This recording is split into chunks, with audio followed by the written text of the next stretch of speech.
Hi, it's the MLM for the Soul channel. I do have a new topic for today. Before I begin, I just would like to say, may the words and expressions of my mouth and the thoughts and meditations of my heart find favor and acceptance before you, Hashem. And this is the continuation of the new series called Personal Stories and Practical Lessons to Learn and or Apply. I decided to add and or instead of or. Okay, and this is part number 9. So I only have one prop to show you. I'm not going to always have props, just so you know. It just so happens that it just depends on the story and when it occurred. If it occurred a long time ago and what was in the story, I can't actually show you. But I have this this belt here, and it has like a magnetic way that it comes together. So I'm going to explain to you why I showed you that, and I'll explain to you in a second. So this has to do with a story that happened on the 20th, in English, January 20th of 25, which was also the 20th of Teves, Tavshin Pei, which is 5785. So I'm visiting my family, my parents, and our woman came to do some cleaning in the house. She was using a vacuum cleaner. So that's one of the props I can show you. It's quite big, so I don't think I would be picking it up and showing it in the video, but you know, a vacuum cleaner. So anyway, it's a vacuum cleaner that is like a floor vacuum cleaner. It's not upright. So anyway,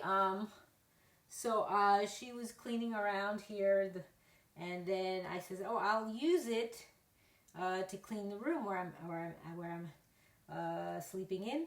And she was saying something about how the cord is not staying in position. What it is the cord pulls out, and there's a place where it pulls out, and then it goes back in, and just the plug part comes out. So you pull it, and then you pull it, and then it kind of stops at a certain point, so you can pull it in different lengths. So she was saying that it's not actually staying in position. So that's a problem, because if it's not going to stay in position, then you can't actually use the vacuum, because it's just going to automatically like shoot back into the hole where it came out of. Like, I wish I could show you the vacuum, but I can't. So just imagine, hopefully for my description, it's enough to explain what the situation was. So she was showing me how she was using this belt here that I was just showing you earlier. And like I said, it has this little magnetic part. It's a magnet to stick together. So what she did, she had it tied around, I don't know if you're seeing this, she had it tied like this. She kept tying it around the cord of the cord to plug in, and so that what it is, it would not be able to go back in the hole, because it would be too much for it. It would actually stop, and actually that's what helped it to stay in place, meaning she could pull it out and plug it in, and it wouldn't, like pull back and go back in. Like that wouldn't be good, because then you wouldn't be able to use the vacuum.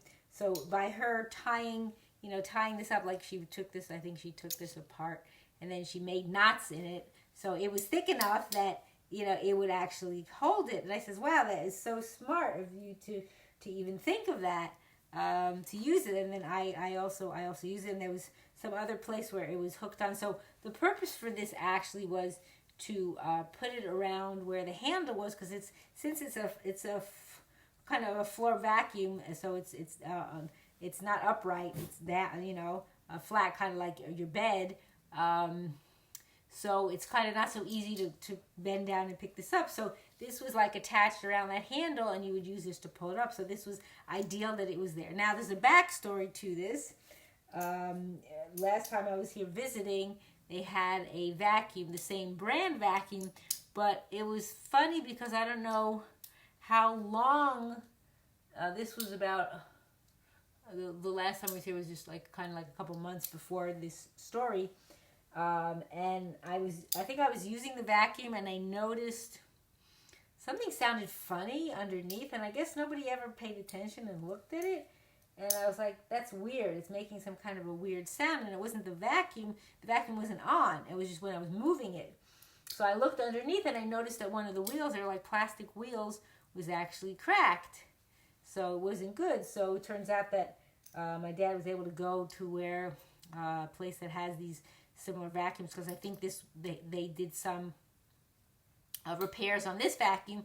So he was able to bring it in and exchange it for another one that's kind of an upgraded model, but it was discounted because I think it was refurbished or whatever. So in the meantime, so he brings it to there, and when he comes back with the new one, or newer one, I says, oh, where's the belt that was on it?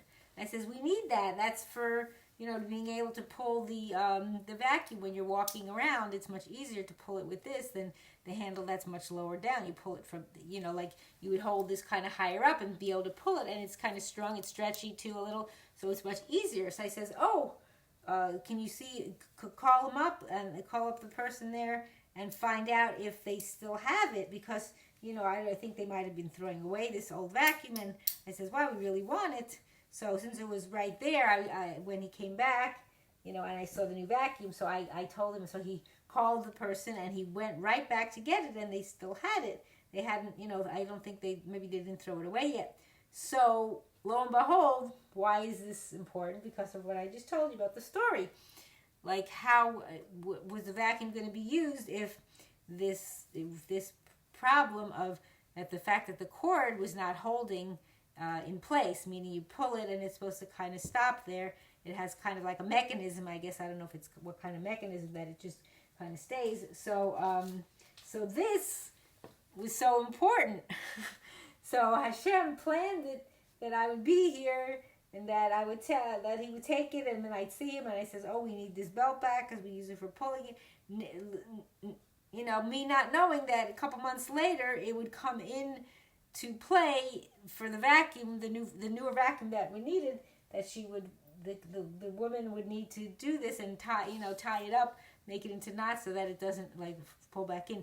And then before she left, my dad was out, he came back, and then he was like, I says, oh, did you know that the vacuum, he says, oh yeah, it just happened. So I guess it just started doing that. It wasn't something that was going on a long time, but he said he already knew, but I didn't know that was the issue. So Baruch Hashem, he was able to go and get it fixed right away, so that it doesn't do that. But still, this came in to be a very important, part of the vacuum, not knowing that it would be needed for in order to actually be able to use it, because otherwise it wouldn't have been able to be used. So, amazing how Hashem, again, he makes things go in certain ways, and you say something or you do something, you don't always know why. Why do we need it? Why was I there at this time and that?